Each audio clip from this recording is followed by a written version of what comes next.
Halo, selamat malam. Berjumpa lagi dengan saya Hendra Arya Cahyati. Oke, di pembahasan malam ini saya akan bagi tips bagaimana menganalisa pesaing atau kompetitor. Ya, sebagai kita ketahui, sebagai seorang leader, kita harus tahu siapa lawan kita, siapa yang bersaing dengan kita di luar sana. Tujuannya apa? Tujuannya untuk kita bisa counter attack ya, atau kita bisa mengungguli pesaing kita, terutama dari segi produk, service, ya, segi pricing, reward dan lain-lain. Oke, yang pertama kita cari dulu siapa sih pesaing kita. Kita harus tahu, pasti di kita karena kita menjual produk, kita pasti tahu pesaing kita di sekitar area kita itu siapa, si A, si B, si C.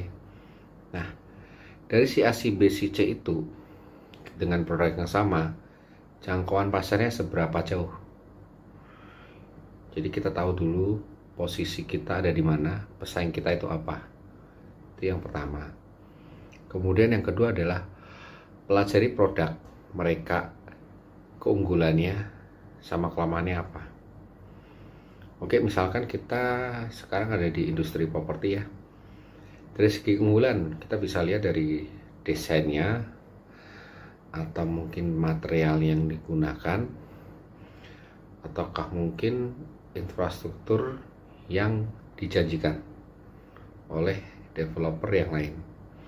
Itu kita harus tahu, sehingga ketika kita menawarkan suatu produk kita bisa memberikan jaminan kepada customer bahwa produk kita lebih unggul, produk kita lebih bersaing, produk kita lebih baik dibandingkan yang lain. Itu yang kedua. Kemudian yang ketiga, pelajari strategi ya. Jadi strategi pemasaran mereka gimana? Apakah mereka menggunakan media online, ataukah mungkin offline, ataukah mungkin ATL mereka bagaimana? ATL itu above the line ya. Atau mungkin BTL mereka gimana? Ataukah mungkin strategi canvassing mereka gimana? Ataukah mereka menggunakan pameran? Itu semua kita perlu pelajari. Kenapa? Karena dengan masifnya mungkin mereka cara pemasarannya, kita juga bisa meniru ya, copy paste, istilahnya ATM ya, amati, tiru, modifikasi. Jadi kita bisa memberikan atau mengcounter balik ya keunggulan-keunggulan yang dimiliki oleh kompetitor, kita bisa akomodir, atau bahkan kita bisa lebih unggul dibandingkan dengan mereka. Oke, yang terakhir adalah kita monitoring ya, perkembangan atau growth-nya dari kompetitor. Misalkan kita adalah pesaing di bidang properti, kita lihat seberapa growth mereka, seberapa berkembang mereka, seberapa banyak customer yang didapat mereka. Informasi-informasi itu bisa kita dapatkan banyak ya, apalagi sekarang di zamannya media online.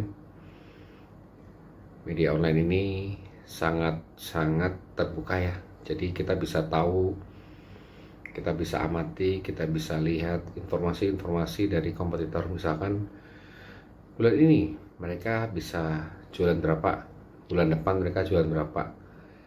Nah, itu dipergunakan untuk kita ya, untuk kita mengatur strategi ulang.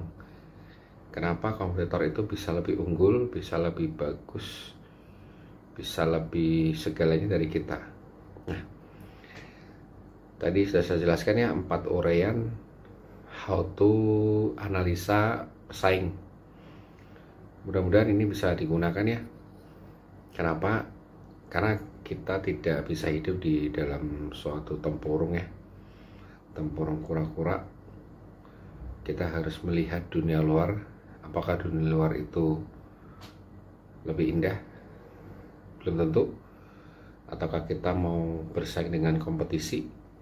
karena kompetisi itu membuat kita makin growth, makin lebih berkembang, makin lebih maju. Sekian dari saya, terima kasih, selamat malam.